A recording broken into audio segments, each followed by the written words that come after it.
I want to give you an initial look at what I call a secret agent man Minifon P55 wire recorder made in Germany. These were initially produced in 1955, this one just a little later, and using a wire. If you're familiar with wire recording, the wire is right there. Can't even see it. Probably can see the shine.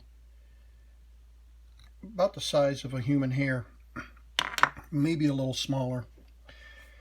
Wound on a spool and runs through a head that bobs up and down to keep the wire stacked neatly on the reels going from one to the other.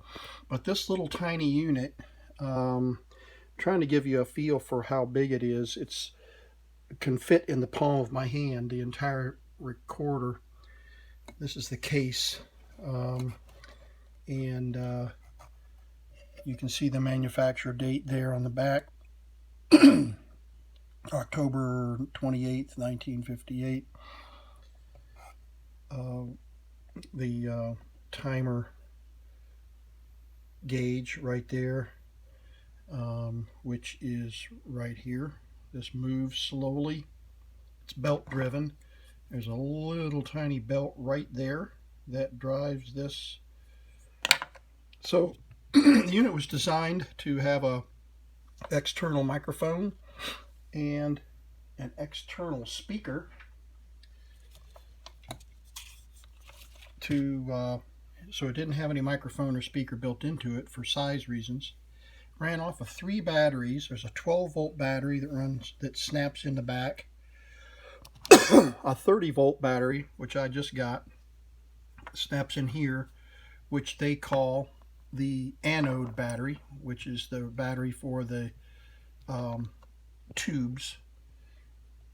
And there are 3 micro tubes in this particular set, and then it also runs off a 1.5-volt filament battery here, snaps in here. So I popped the reels out and figured out how to pull the cover off. And you can see a lot of stuff is crammed in here. There's one of the tubes that we were talking about just a moment ago. And when you put a 1-volt battery here, you can actually see the filament glow on the tube. I believe there are 2 more tubes down in here, hidden down underneath these electronics. This is the drive motor. These are, of course, the spools. And I discovered immediately that there was a belt missing that goes from this the drive pulley to the driven pulley here. And this mechanism is what moves the, sorry, my hands are shaking, moves the transport. So there's a pulley, a belt that goes from here to around this piece here.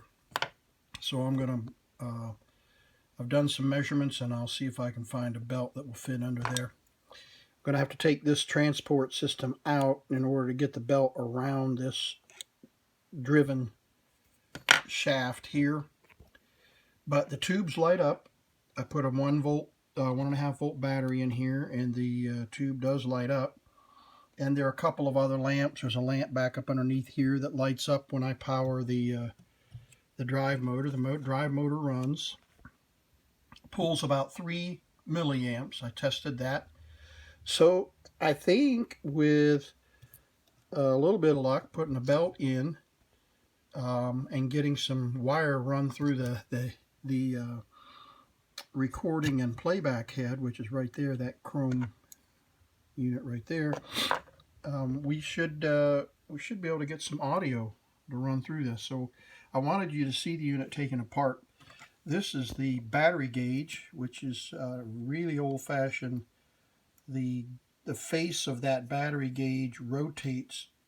It's like a motor based on the amount of voltage that is available through the main 12-volt battery. And you can see the schematic here. That's the battery gauge there. There's a 12-volt battery. or the external voltage connector. There's the anode battery and the filament battery, and then you can see the tubes listed there.